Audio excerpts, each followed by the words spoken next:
Hi guys, I'm back again. Yeah, Luca's asleep, as he always is when I start off my videos. Yeah, excuse the mess, as I said, that is still behind me, but as you know, we're moving. We've only got like a few weeks left, really, just a few. It's crazy.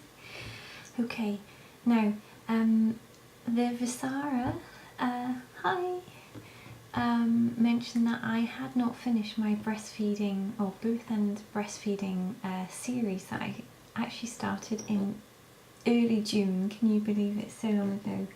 And I feel really bad about this, so I'm gonna try and start doing them again, starting now.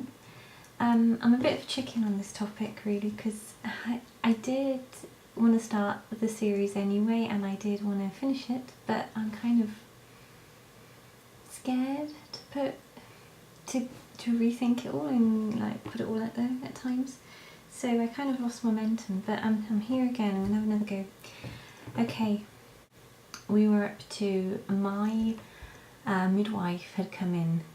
I didn't know if I'd have her for the birth, but she had actually done my birth preparation class, and she was going to be my midwife after birth. They come round to your home about up to 16 times to make sure you and the baby are okay.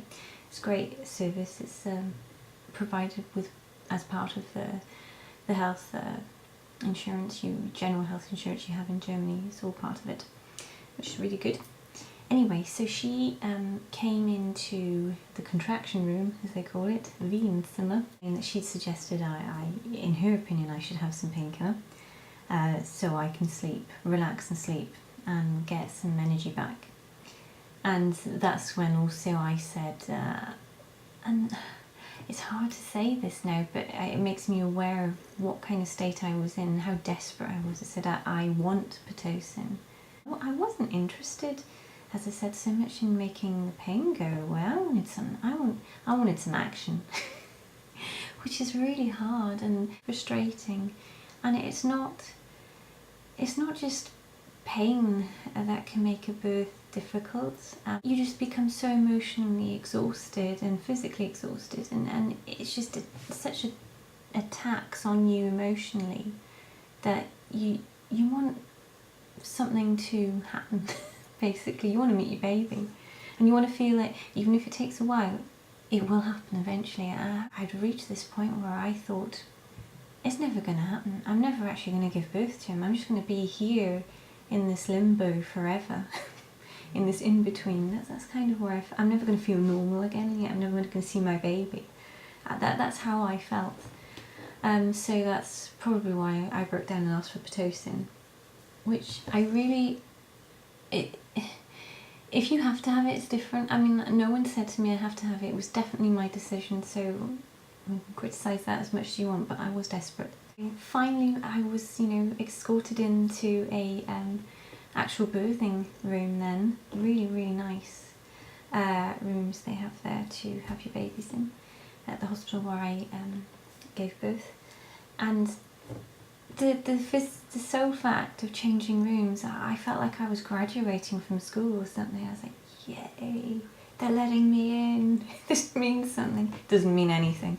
But they set up the epidural first, I'm pretty sure.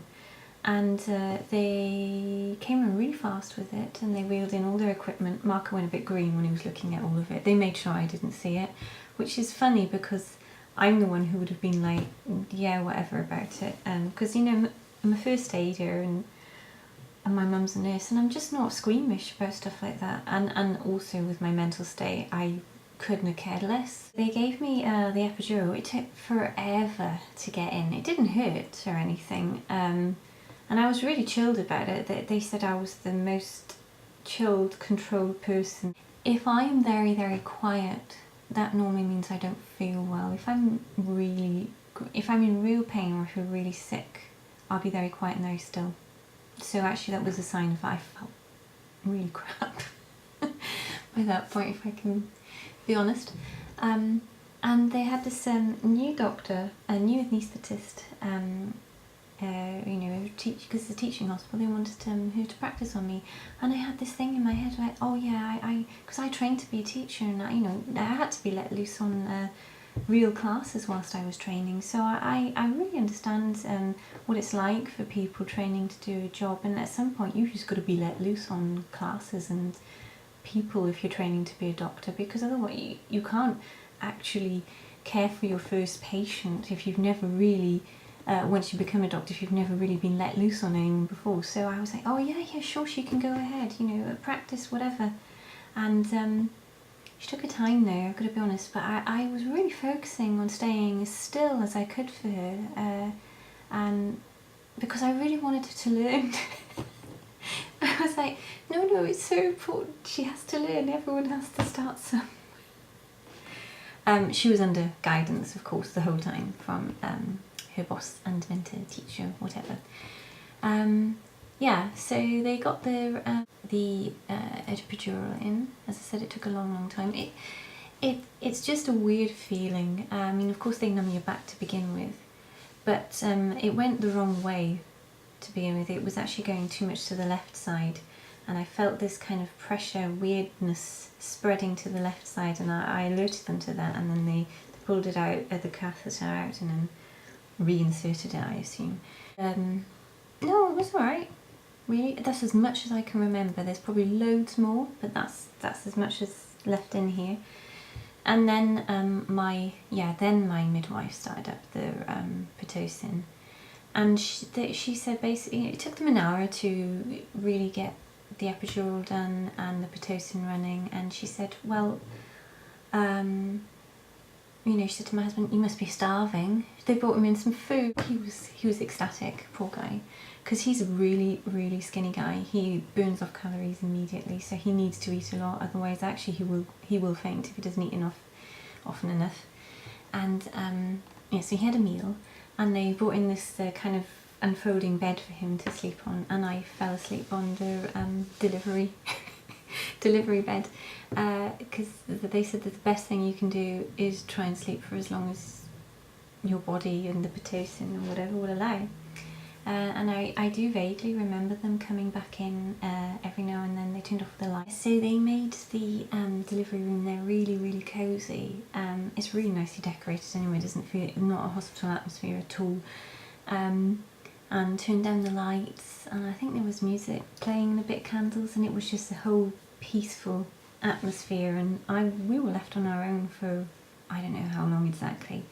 But after I'd had about, I'd say broken up 3 hours of sleep, my midwife and the training midwife came in, and things were moving on a bit, because they started getting, you know, the little bracelet ready with the family name, the surname on it, and just setting the stuff up ready for the birth. Still quite a way off. My contractions at this point, I couldn't feel anything much. I could feel some pressure around my belly, but I couldn't feel any pain at all anymore. So my midwife decided to turn them up, the pitocin up. She said that the pitocin wasn't having the effect they would have liked or expected. So yeah, they upped the dose basically. But the kind of epidural I had, it was patient controlled. So you get one shot which will work for something like an hour and a half, and it will almost completely numb you. Well, not completely numb, but get rid of the pain. And you can deliver yourself another dose up to every 45 minutes by pressing on a button, and the patient does that themselves.